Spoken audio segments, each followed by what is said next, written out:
Hello, everyone. Welcome back to the LFC Transfer Room. You're joining us again on 7 p.m. UK time. So really appreciate you all tuning in. If you are new around here, please make sure to click a like and subscribe for more Liverpool content every single day, 7 p.m. because of the Euros, because, it's coming home and all that.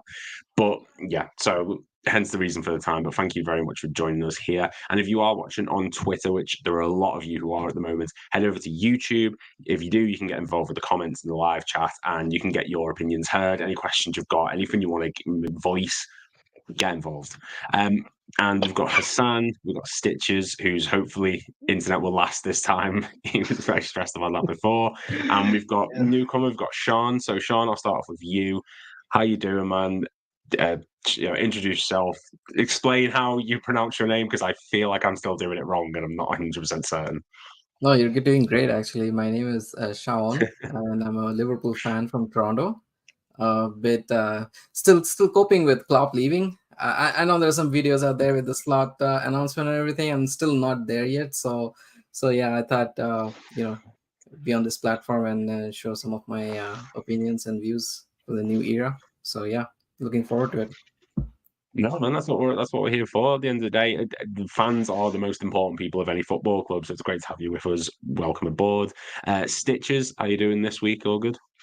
I'm good, stream permitting this week. Had a bit of a nightmare last week, but I've had a very stern word with the providers, and hopefully this won't be happening again. Hey, it's glad to hear it. And of course, everyone knows Hassan. How you doing, Hassan? Hassan has disappeared. We are back to the usual routines. It's fine. But yeah, so there's a lot of things that we need to speak about today. Obviously, at the moment, transfer gate is afoot. Everyone's going on about the latest additions, the latest incomings, and one player who, if anyone watched the match last night, if anyone watched the Spain versus Italy match, you know for a fact that there's one player everyone's ranting about, and I put it on Twitter asking what his price tag was. Nico Williams, really talented 21-year-old left winger from Athletic Bilbao. He has been revealed today that he has a release clause of £49 million. That's not euros. That's £49 million, which for a player of that quality to me sounds like an absolute bargain. I mean, Hassan, we'll start with you, mate. Hassan is gone. Stitches, we'll start with you, mate. What do you make of the sort of the idea of Nico Williams? What do you think of him as a player? It's interesting, very interesting. He's a player that, considering his relatively young age, he's been around for quite a while in the Spanish league. So I've seen a few of his performances. I've watched him a couple of times. I thought he was a bit raw to start with, but what I saw in the Spanish performance against Italy yesterday was very impressive, very controlled wing play, excellent passing range, was confident enough to take on individuals in 1v1s, 2v2s. But most impressive of all was his delivery into the penalty area. Obviously, his cross led to the own goal from another impressive player that we've been linked with, Califiori. But it was delightful wing play, and I think I have to say, at this moment in time, Spain seem to have the two most exciting wingers in the tournament in terms of their output and delivery on the day. So for us to be linked to him, excellent. It's fantastic. I want us to be linked to that caliber of player. I want us to, be looking at players of that quality. And with the release clause that you just mentioned, it would be stupidity for us not to be exploring it. Then to the doubts or the question marks. Question marks are obviously, how does he transfer to the British League, which is going to be a little bit more robust, more games flying at you, 2-3 games a week. Are you going to be able to, expel physically and excel and be able to deliver? Added to that, we have a Diaz playing in that position at the moment, who seems to be coming back to himself after the long injury he had, and then the issues he had with his dad being kidnapped. His performances towards the end of the season seem to be coming back to what we saw when he first joined us. But hey, if we want to challenge on all fronts and we want to be able to push City all the way and keep Arsenal at bay, you've got to have people that can come off the bench and deliver and do things. So yeah, for me, it's definitely a thumbs up. It's a positive. At that price range, it would be absolutely ridiculous not to, consider or at least have the brain trust go and have a look at him in depth, look at his numbers, look at whether or not he's a player that's going to fit, slot system, or without too much of a pun, will he slot in? So yeah, Right. you're gonna get a lot of that from me. I'm just gonna warn you from now on. At any opportunity, you're gonna get slot jokes.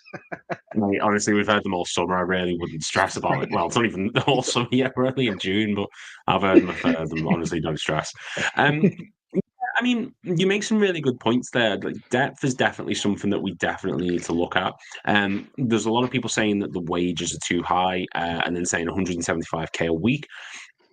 If you compare that to some of the players in this squad now, I don't think that's too astronomically high. I might be in the minority about that, but Sean, we'll get your thoughts on it, mate. I mean, what do you think of what Stitches has said with regards to Nico Williams? And is he someone who take the sort of the wages and all that stuff out of it, just out of the equation? But would he be a good fit for Liverpool?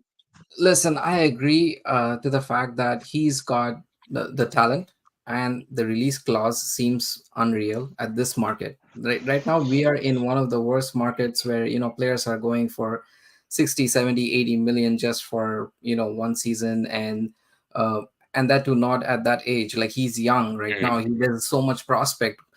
But you know what? I'm thinking, like, now that Klopp's gone, right? We know what we can expect with a Jurgen Klopp when he brings in an attacking forward. What kind of playing style it's gonna be. I know Slot is similar, but it's hard to say like how he's gonna fit in. And I'm also looking at Salah, because for me there are options in the left, like Diaz. I know Diaz might stay, might go. That's a different topic. But I think we have a lot of options in the market on the left. But on the right, if he can fill in or be understudy to Salah, because we know Salah's leaving, okay, so it's gonna happen. Whether it's gonna be next summer or whenever it is, it's happening, right? So let's yeah, so let's prepare for it. So if Nico Williams is that guy who can step up, then definitely look into him. But also another point is gonna be, I want someone who's prem proven as well, like someone like an Olise, for example. Like, he's done a season in the Prem. He's looking good. He's looking sharp. He knows, he has played the likes of City and balled out. So that's another aspect. I don't know this unknown of players coming in from different league and then whether they're going to fit, especially with some of the recent signings that we've had. That's a question, actually, for me. The major concern. That's a great point, Sean. Yeah, definitely. Great point. Can I just say, I love that you literally plopped it out of my head about Olise, because on the stream last week we discussed Olise, and for me, he's putting out world-class numbers at the moment in terms of his performance. Absolutely. The question mark on Olise is his injury record. Is he over those injuries now? Is he going to be robust enough?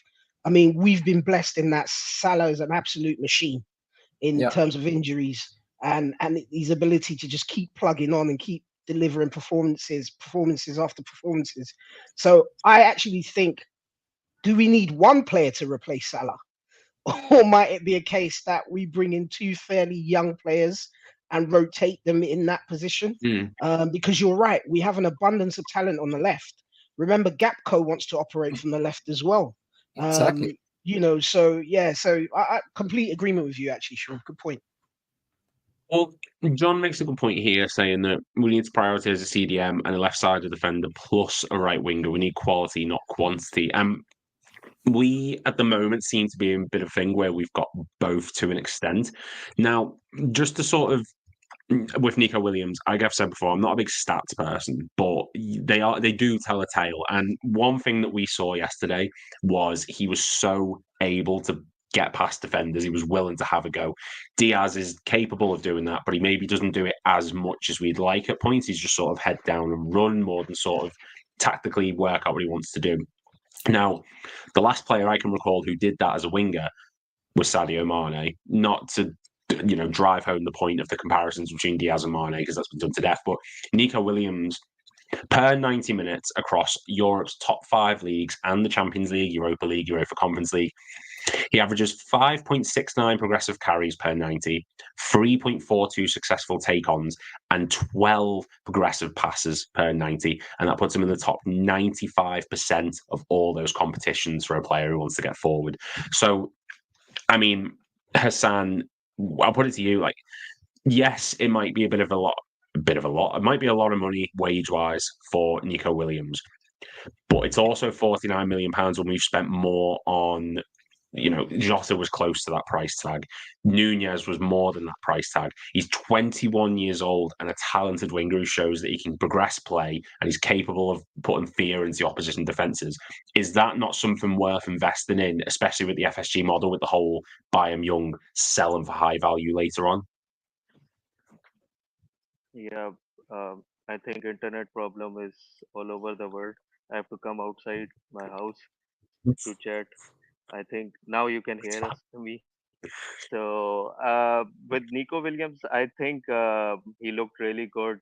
His age is really good, and price tag is also fine with us. But I think with his wage demands, and I think he's more looking towards Barca. I read Jamal was also saying that he would like him to play with him in Barca. So I think he'll move there. But I think we should be looking similar type of players. With Olise, I really like him, but his injury record is a bit worrying. So let's see. But for me, there are more signings which are required, like CDM and a new center back, which we should be looking more at. Well, Just on, I mean, can I? Yeah, go for it, man. Sorry, Leo. I just wanted to say on the wages thing. I do hear that, but I think for a player of that quality now, for that caliber of player, it's par for the course for you to be looking north of 170 plus per week. It's absolutely in the right ballpark. And if we take into account the players that we've shedded this summer, we're talking about, the wages of Thiago's off the books. We've freed up Matip, other players that have gone from the system. I think we've easily freed up. There's other people who are going to leave in the summer as well. Exactly. So I think that you're looking at, we have that space within our wage bucket to be able to assimilate his demands. Most definitely. Obviously, there's the massive tie of, his friend that he's probably gone through academy system and grown up with, attracting him to Barcelona. You can't discount that. That's a massive thing. But ultimately, I think it will be down to which manager can convince him of what his role's going to be and what the plan is going to be. Obviously, I don't think we can compete in terms of the weather. It's going to be warmer over there. That's what he's used to. So it's really what he wants to challenge himself with. I did see the post about, the other areas where we need players. Absolutely, we do.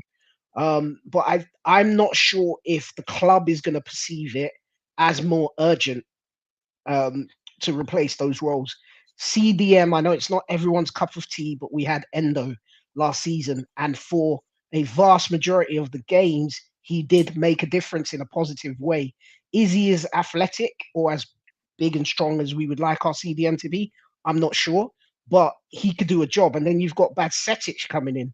And one thing we do know is that LFC do not like to block the pathway of young players that are showing promise. So are they going to go out and buy an established CDM, therefore blocking Bajcetic's pathway into that role? If that's how they see him, we don't know.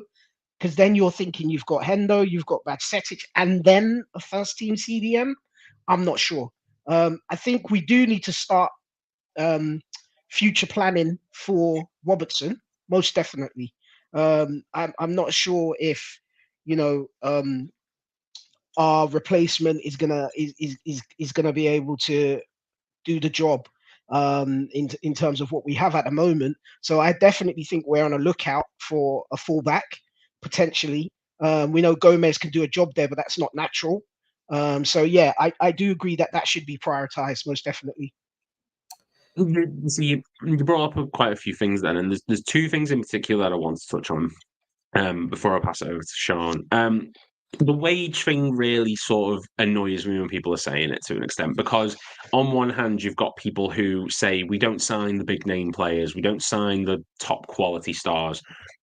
All those top quality stars are going to be on big wages. You can't have your cake and eat it. You can't have these top quality players that are going to be on 50 grand a week. That's just not going to happen.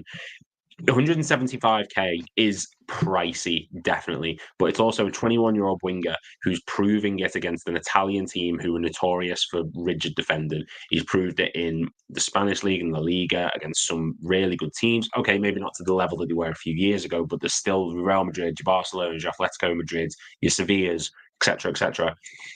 And you touched on there as well, or someone did before you, about Elise. Now, Elise is an unbelievably talented player. I don't think anyone can dispute that. He's got like 10 goals and 9 assists, 10 goals and 6 assists in 19 appearances last season. He's fantastic. But the biggest criticism we had of Thiago was the injuries. The biggest criticism we had of Naby Keita was the injuries. Alberto Aquilani was the injuries. Bringing in injury-prone players is such a gamble, and Elise is probably going to fetch a higher price tag than a £49 million release clause for Nico Williams, who, yeah, he's probably going to be a little bit more on the wages, but as you've rightfully said there, Stitches, we've got no Matty, we've got no Thiago, there's going to be players leaving. It just makes more sense to invest in this young, up-and-coming talent for such a cheap price compared to Elise, who, while he's fantastic, it's going to be more pricey. And I mean, Sean, like you obviously said before, you said about Elise, he's someone who you clearly rate very highly, as do I, in a sense.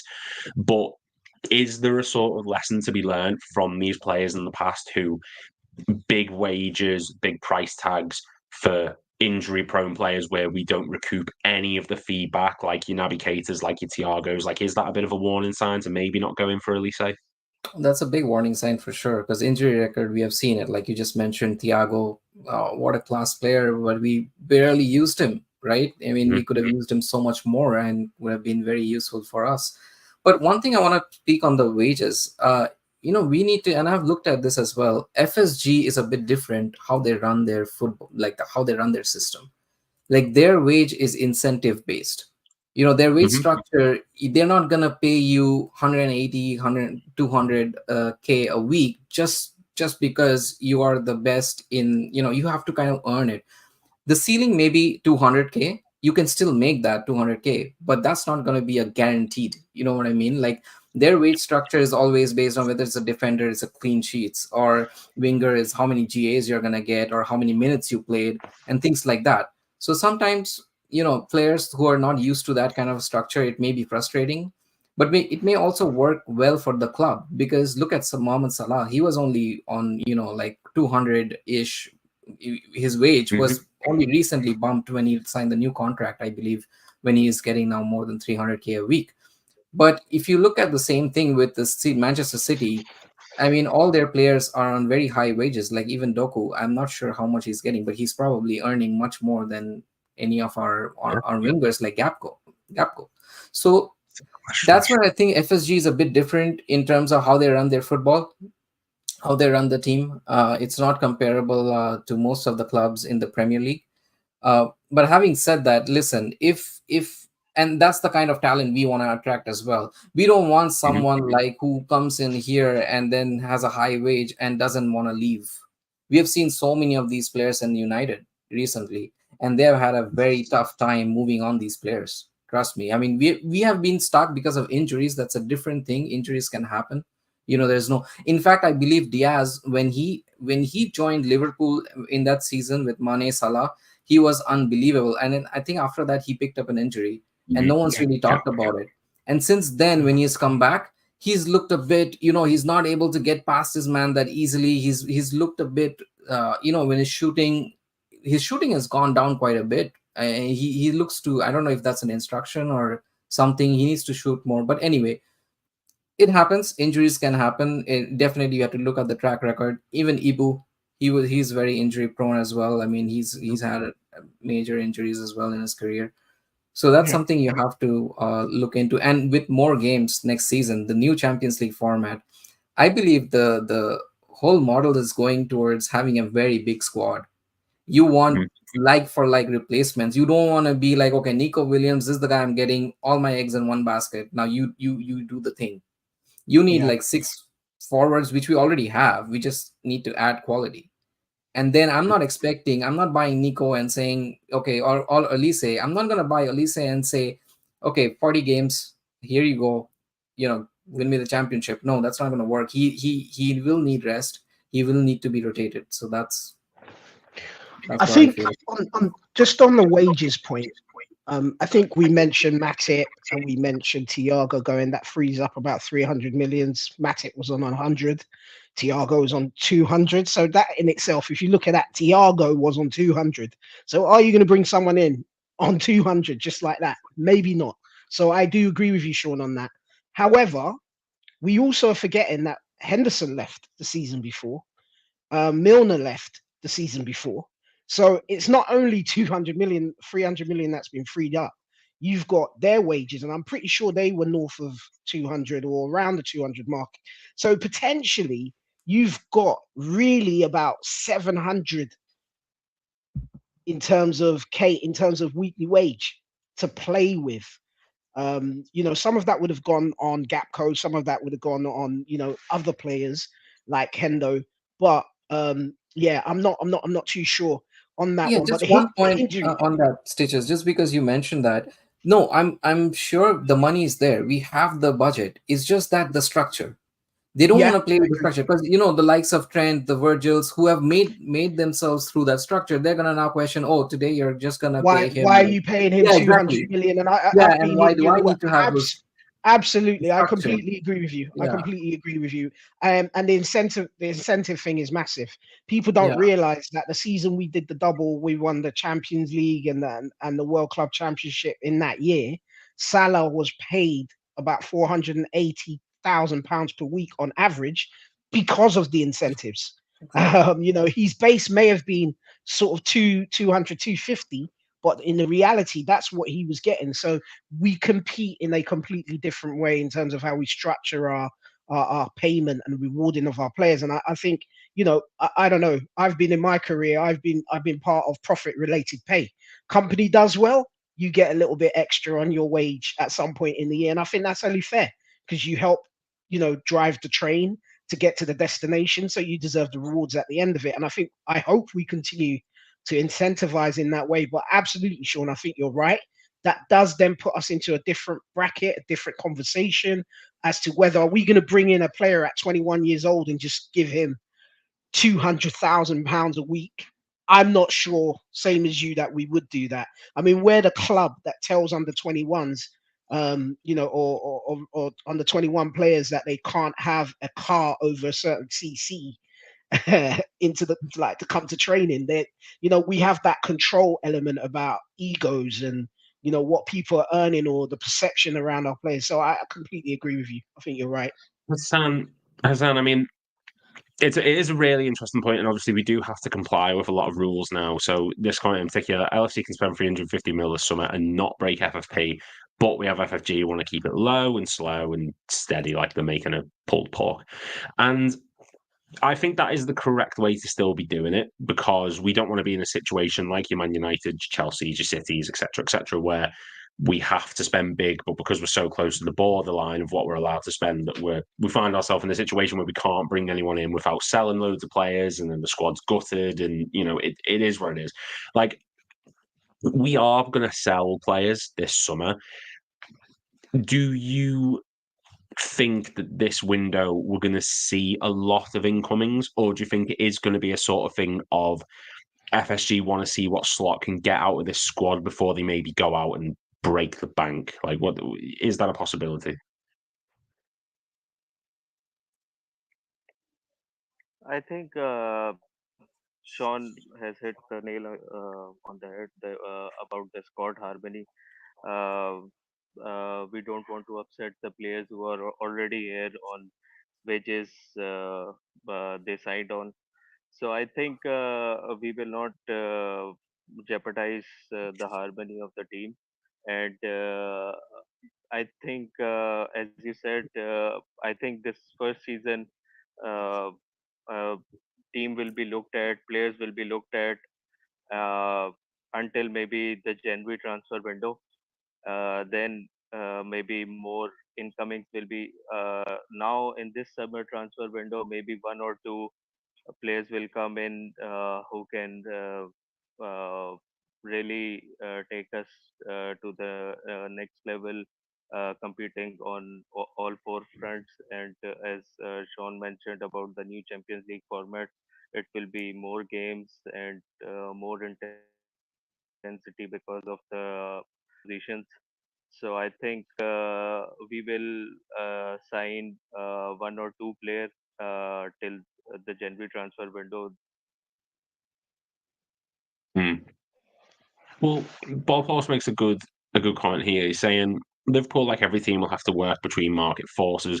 All our players are on competitive wages, and players will be offered the same possibility to earn more, but that will be based on incentives and goals, like you touched on before, Can you hear Stitches. me?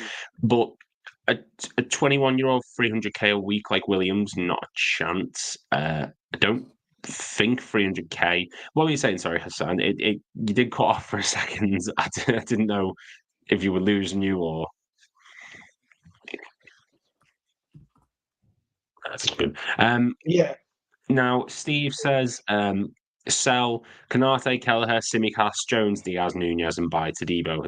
That's far too much to be doing in one window. I'm sorry. That's It might pure work on fantasy football. FIFA, but That's that was that's like pure fantasy football.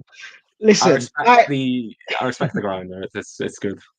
yeah, Go on, Steve. absolutely. Listen, we can all dream, we can all wish, but the reality is, as Sean touched on, we have owners that operate in a very specific way. Mhm. Now, the FSG outers are gonna absolutely hate what I'm about to say now. I know they will. But the reality is, if you go back and look, they have backed every single manager with funding. Mm. It may not be straight away, but at some point they've backed them with a big splurge. They did it with Brendan Rodgers, right? They gave him 280 million pounds to spend to build that squad. Yes, we all know there was the friction between him and the transfer committee about what players to spend that money on, but the money was made available, right? Yeah. You can say we sold to do it, but either way, they spent that amount on Every incomings. club does that. Every, Every club sells to buy. every club. So you have the same with Klopp. He did his first season, which I was so excited by what he was doing with the poor squad that we had when he came in. I was like, this is amazing. When this guy spends a bit of money, it's gonna go crazy. And so said, so done. He felt, he invested in the spine of the team. Again, FSG backed him. Yes, we sold Coutinho despite trying to keep him, but they still let him spend the money. Listening to Slot and his interviews, what we've had so far, he's come in, he's already said, I've been working with the new head of recruitment Richard or Hughes. well, Yeah. Richard Hughes. That's slipped my mind. Richard Hughes. We've been on the phone every day. What do you think they're talking about? He's not asking him how he's settling into his house or how his missus is. They're talking about what does this squad need? What do you need in this squad? What potentially can we add? What excited me even more than that, though, because I'm not someone who thinks we just need to sign for the sake of signing. I like a manager to come in and actually show us what they can do with the squad that they've got. What I liked was he said, I've been watching training sessions back on the clock. I've been watching match footage. So I don't necessarily think that if they're going to invest, it's going to take till January or next summer for you to see some of that investment. I truly believe his Slot has done all that due diligence and then said, I need this and this. He's going to get that. Now, let me taper the excitement in terms of what I'm talking about there, because I don't think that he's going to go out and sign. If LFC sign 3 players this summer, I will be blown away. I will be completely blown away. I know that we need to sign a centre back because we've let Matic go. So there's a vacancy there, right? We absolutely need a centre back given what we have. As you mentioned, Sean, Ibu's injury prone.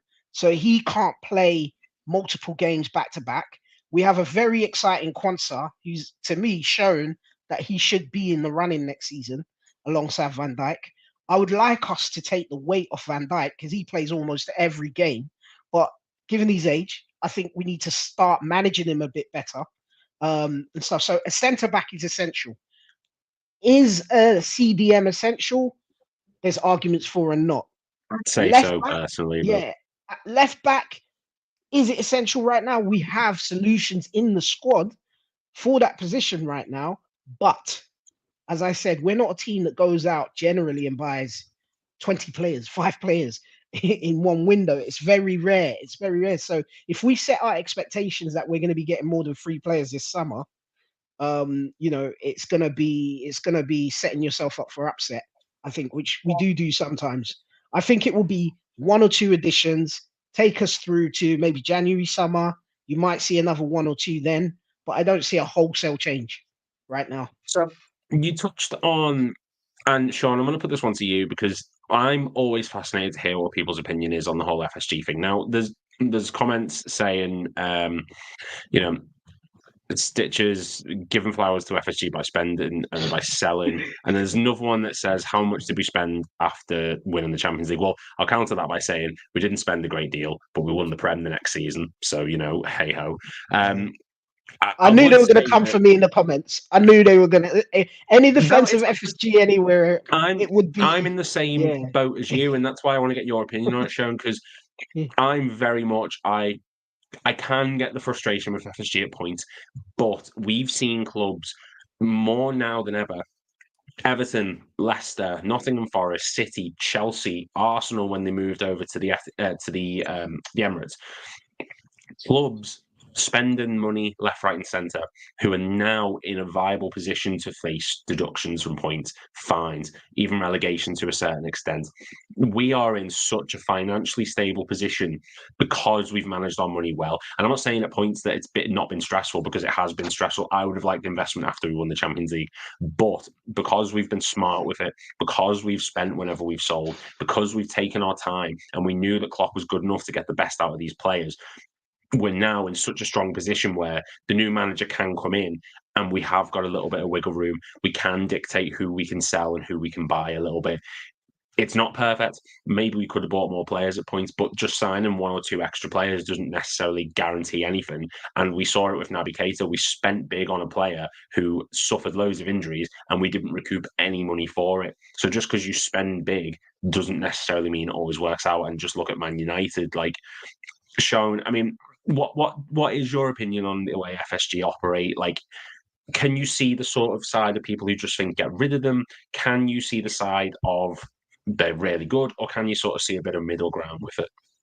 Yeah, see, FSG, I mean, they are good owners, right? Let's just put it right off the bat. They are good owners. Now they had the money. If I'm not mistaken, we bid 110 million for Caicedo. I remember, like, we almost outbid Chelsea, and we were about to get him, and then he didn't want to join us because whatever. So the money is there, right? FSG is not shy of spending the money for the right player, which the manager wants. Now, what I believe happened in the Klopp era was initially we had Edwards, Ward, and these guys were heading the recruitment with Klopp, right? And we started buying players like Salah, Mane, and brought in Van Dijk, Alisson, and they all worked. Each signing worked for us, right? But then came a period when you can tell there were some issues there, whether it's with loyalty, whether Klopp didn't want to let go of some of these players, because there was chat of Henderson, wanting to, like the backroom staff, like Edwards and the likes of Ward, wanting to move on. Henderson and players like some of the other players which they thought could have been made some money from in the market and then upgraded as well. I think something happened there, because you see systematically not everybody is going to leave their job at the same time. Like everyone started leaving from the FSG, like their backroom, the Moneyball people, basically. They all started. And now they're all back. And now they're all back. Exactly. Now that Klopp leaves, they got the band together. That can't happen. It's just too many coincidences. Why are they all back at the same time when Klopp just left? So I think it's not just FSG. I think Klopp, and rightly so, Klopp deserves it because he proved it, that he's the guy, he's the man to take us forward. But I think there was a moment there where they did not see eye to eye. The FSG backroom, the transfer committee and Klopp, they were not on the same page. Now, I think going forward, what's going to happen, and Slot's been mentioning himself as the head coach, and this was a question in the interview as well, where he was asked, head coach, why not a manager? And he said, I like to train. I like to, look up. It gives me a lot more time to do what I love. So what that tells me is like the transfer is going to be headed by, Slot's going to say, hey, I probably need a center back. I need a, right wing because of so and so reason. And that's about it. And then the transfer committee is going to say, okay, based on your requirement, this is the player you have. Now, can you coach him? Can you train him? Is he? And that's about it. I think it's going to be a bit different. I don't think it's going to be all like what was in the club era, and you will probably see a few more ruthless leaving. Players might leave soon. I'm not gonna hold that Well, back because just to add to that, sorry, Lee, just to add to that though, and because I've seen some of the comments and people coming at me about the FSG thing, which I fully expect because it's such an emotive subject. I sit yeah, somewhere in the middle on this. But one thing I do know is that a manager of Klopp's caliber does not stay at a club and get dictated to. He could walk out and get any job at any time. So yeah. if he didn't feel that he had the backing that he needed, I love Klopp. Klopp is for me. I'm a Kloppite. He's my messiah. But there are some stark things. I don't know if he's been scarred by relationships in the past in his life, but he doesn't know how to let go. He doesn't know how Mhm. to move on. Keeping Milner and Hendo past their Yeah. sell-by date was painful to watch, right? And I felt that, that schism between him and the brain trust was massive for us. And yes, we didn't go out and spend as people would like to spend, but I feel that because they don't want to blame Klopp for anything, they sometimes remove him from that decision making. But I think he was actually very central to us not making some of the signings that people might have wanted. The other aspect to it is that they have an insight that we don't. We're looking from the outside. Imagine we went and bought a centre back last season, or when everyone was screaming for a centre back. They're probably sitting there thinking, we've got this kid Kwanzaa.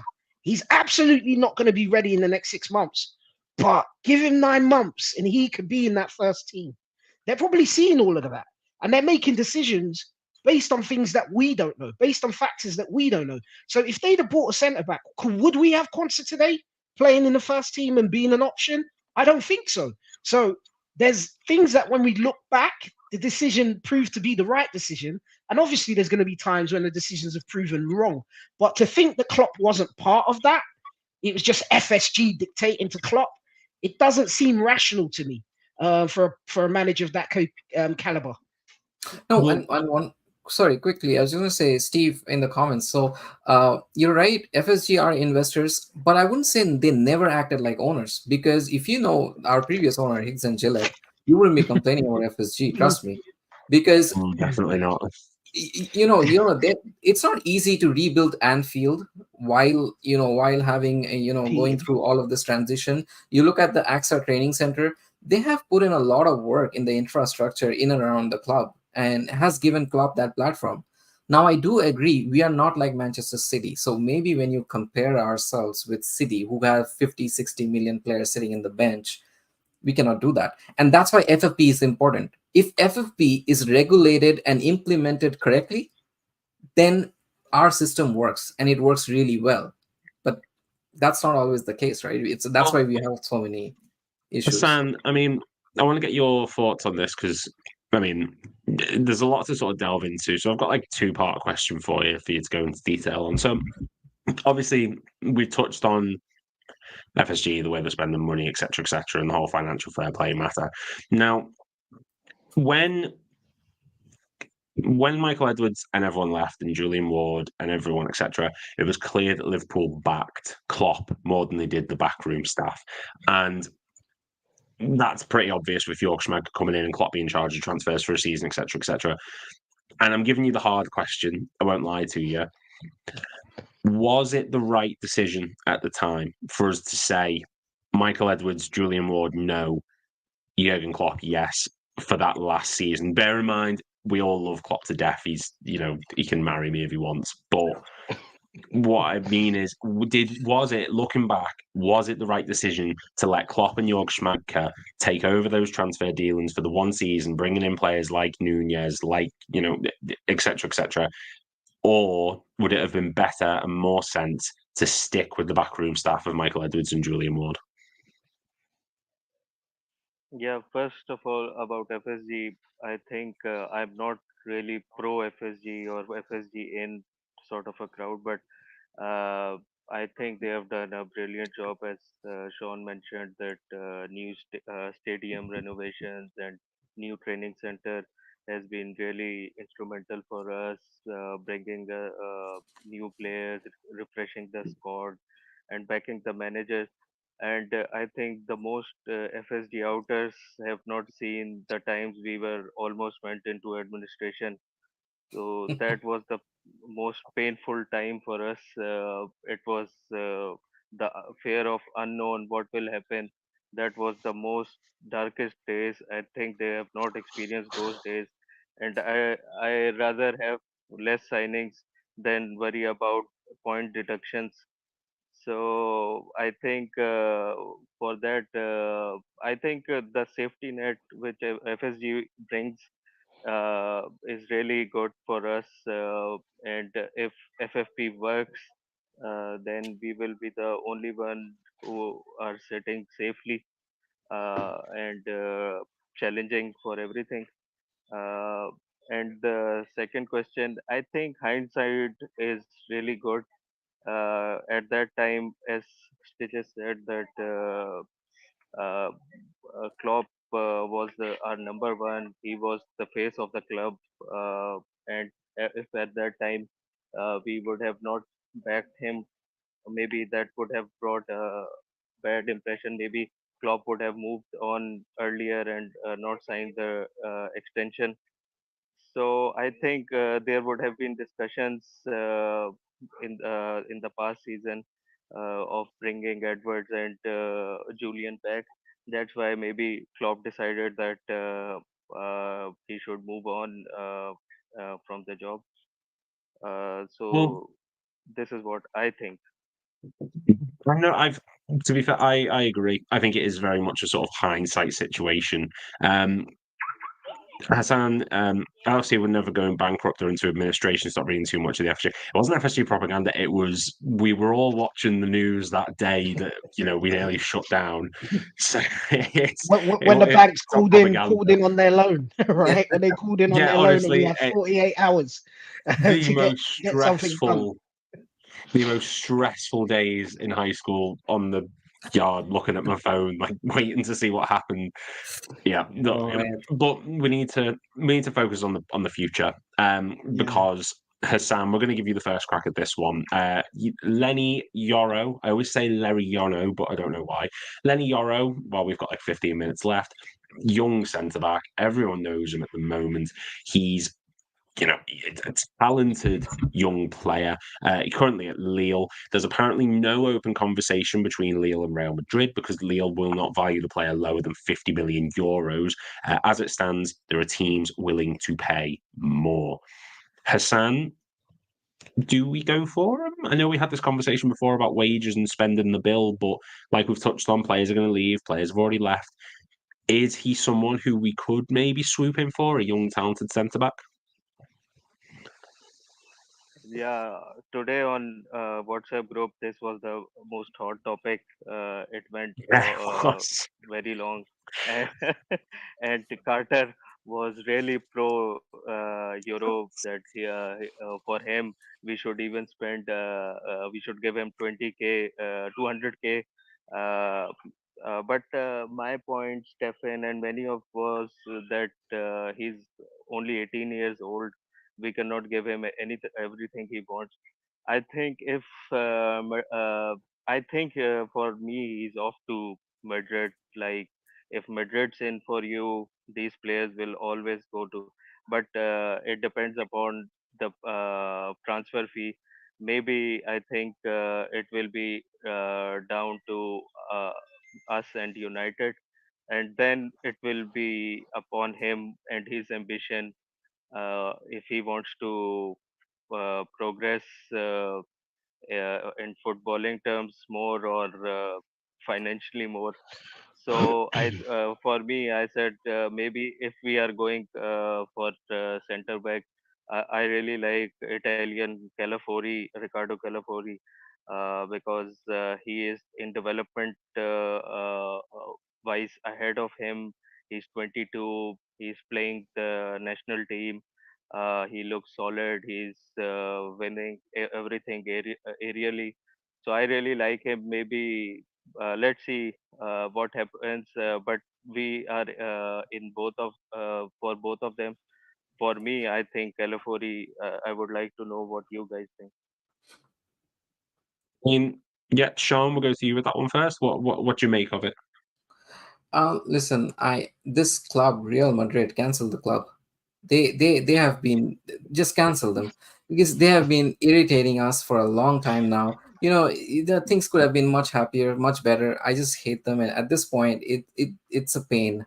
That final we lost. I don't know how we lost that final. Like I still think of it sometimes and wake up at night. It's bad. And then we should have got Shuameni. Am I pronouncing him right? Shuameni, that the Schumann, French yeah. midfielder. Yeah, we should have got Yep. him. Madrid comes in, and now with the Euro thing, Madrid's all over him. So I don't know. If it comes to Real Madrid, I just hate the club right now. I mean, they just spoil our party always. Other than that, I think it'll be a fantastic signing. And this is what you're going to see now. You're going to see us go back to those signings, which are like 25 and younger, like younger players with a lot of potential. I think that's where it's headed. So yeah, he fits the purpose. He fits the whole mold of it, right? Because we don't need someone to start right away. We have Van Dijk, we have Ibu, we have Quansas coming up. So yeah, it's a good age and great talent. But again, Real Madrid, man, just go away.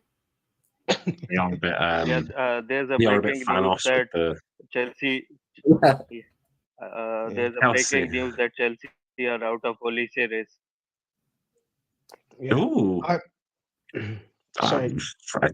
No, go Olise. for it. Go. Yeah. Uh, just to add, listen. First of all, Sean, I'm on the completely same page as you. Can we just get rid of that club? They are so irritating. Yes, You Yeah. mentioned I'm done, mate. Chumaneni. We could go Bellingham. There's so many different players that they've just stacked that we are interested in.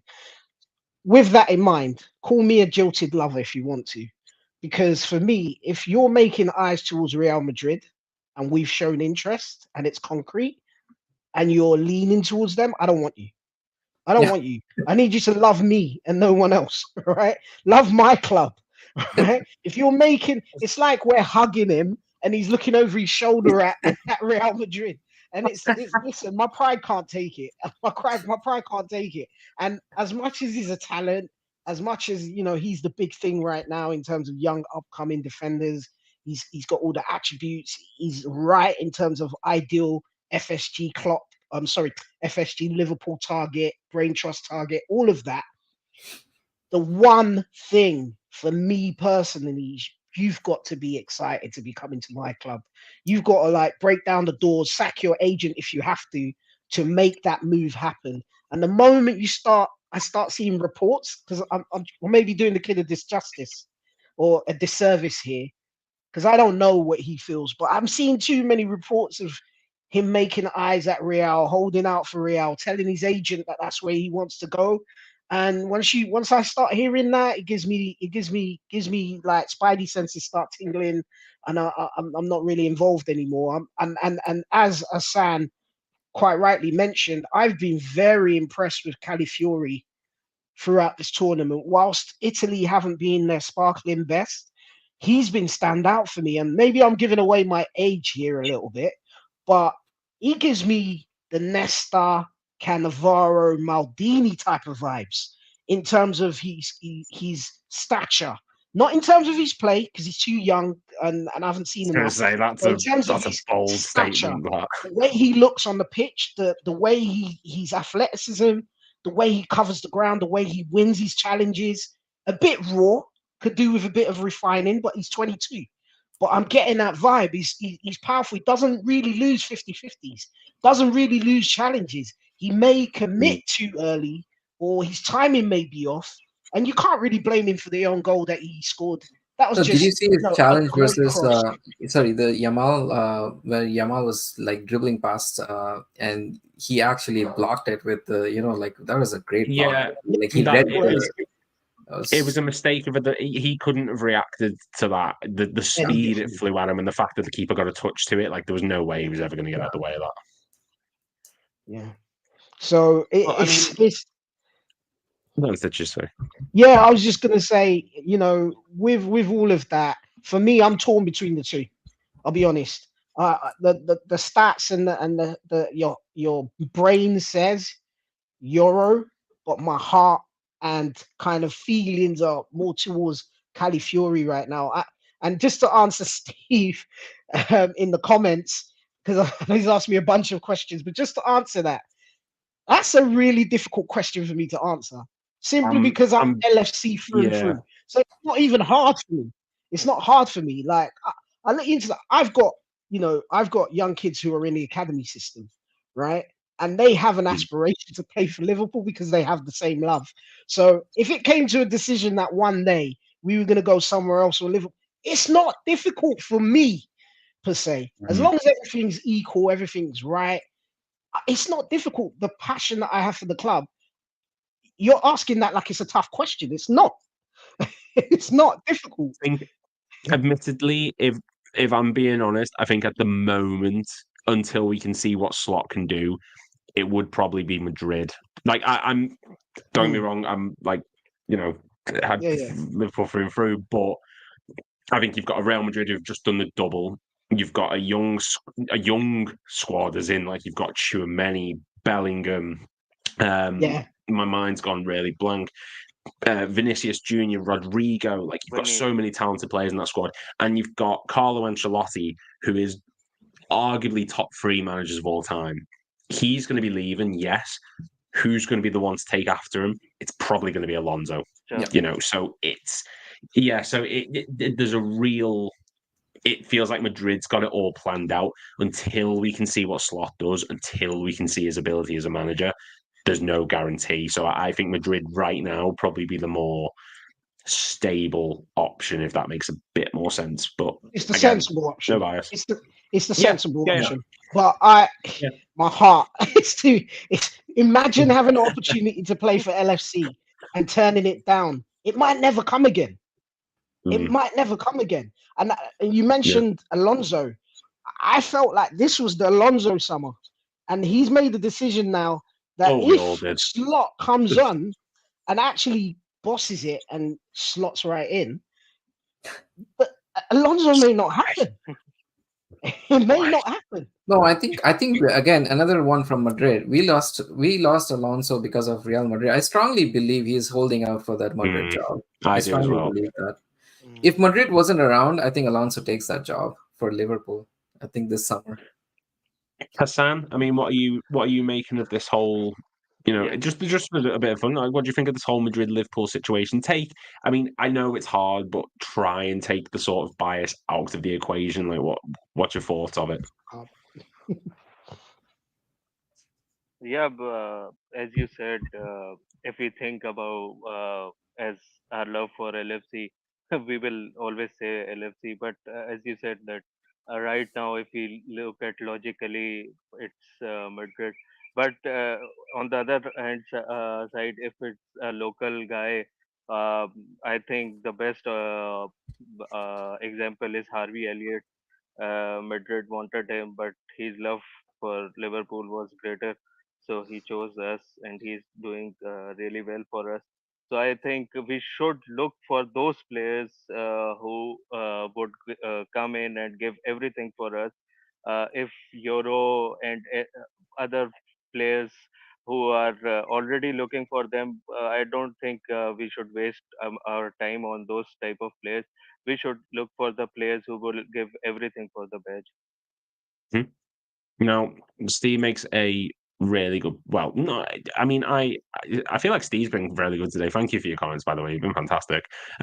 No one heard of Calafiori until the last few games, but I feel like every tournament, that's the case. James Rodriguez, no one had really heard much about him going into that tournament, and then he's suddenly everywhere. Locatelli, the last of the Euros, few mentions, but he sprung into it at that tournament. So I think that's just the thing that happens at pretty much. There's always one person who steps up, and like Yamal is going to be huge now following that game yesterday. So that's I think that's just how it goes. Just while I've got a couple of minutes left, because obviously the France-Netherlands match is going to be on, and it's just a bit of a fun one before we do shoot off, because I, for one, do want to see that match, I won't lie. Who are we picking today, Holland or France? I will say 2-2. I'm going to go 3-0 to France. I don't think Holland are looking particularly good, if I'm being honest. I think they're very, very much a squad there's one or two star players in it, and they just sort of try and carry the rest of the squad, but I don't think they're particularly outstanding. Sean, I mean, what's your score prediction for that match? Yeah, 3-0 is gonna be a tough one with Van Dijk in the heart of the defense. But I'm gonna go with I don't know if Mbappe is playing today or not, but I'll go with. I will have a quick look for you. I'm pretty sure he's not. I haven't seen anything to say he is. I'm sure there was something. He's on the bench. He's on the bench. So I think I'm gonna go for a shock, maybe 2-1 to the Netherlands. Oh, that'd be nice. Okay. Ooh, Stitches. What are we saying? Torn on this one. I think it's going to be a lot closer than people think. I think I've been impressed with France defensively and kind of getting forwards, but I don't think they've been that threatening in around the penalty area. And unless Mbappe does something out of this world, I don't know how they're gonna necessarily get through. So I'm gonna go draw as a rational, maybe 1-1 or a 0-0. But if someone goes on to win it, I think it will be France. If there's a winner, it will be France. Otherwise, it's a draw. Yeah, I think that's fair. I hope it's not 0-0. If it's a ball draw, I'm going to be really upset. I've already had to watch us do that yesterday, so I'm not. I need some sort of excitement. Hassan, did you? What are we saying? Score prediction? What are we going with?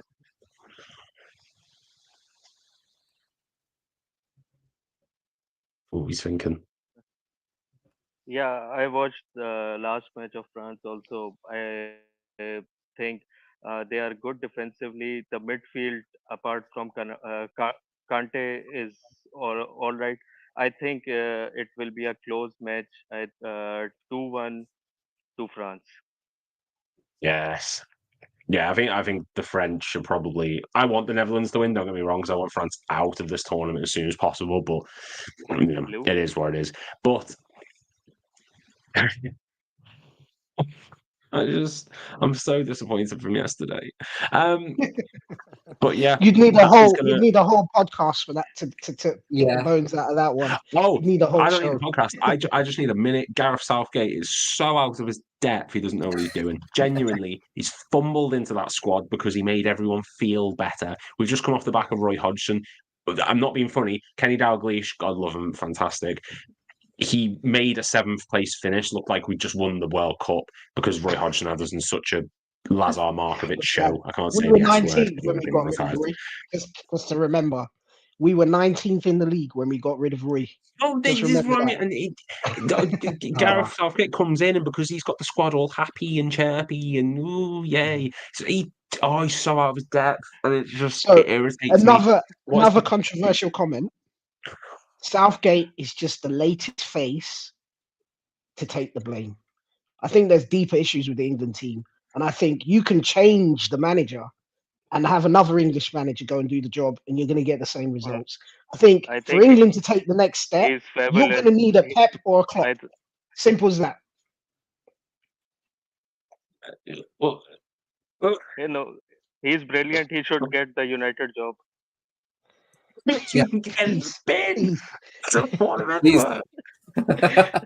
He's useless. You don't bring on subs and then the subs do the exact same thing that the people who you took off do. It doesn't. No, Trent is not a midfielder. The only comment that I thought this man's lost is I don't know how he kept his job. Is basically he said we are missing Calvin Phillips. I Are you know. kidding? That's heads gone. Heads gone moment. That's it. Complete Yeah, heads that's gone it. moment. That's all I need to know. He should be If you have sacked this just for that midfield- comment. Yeah. Oh, What are yeah. you talking about? I'm gonna back. I'll back the team until the He's end of the pissed tournament, that- but he's so out of his depth. That's a Yeah. wild comment. Wow. But that is going to wrap it up before I get angry. I've got good football to watch, so thank you very much for watching, guys. If you are new around here, please make sure to click like and subscribe for more content. It's every single day, 7 p.m. Not 7:30, 7 p.m. until the Euros are over, and then it'll go back to the 7:30 time. Maybe we're debating it. Thank you very much, Hassan and Stitches, for joining us. Thank you, Sean, as well, for coming on for your first time. I think I speak for everyone when I say you absolutely smashed it. Thank you, everyone, for watching, and we will see you all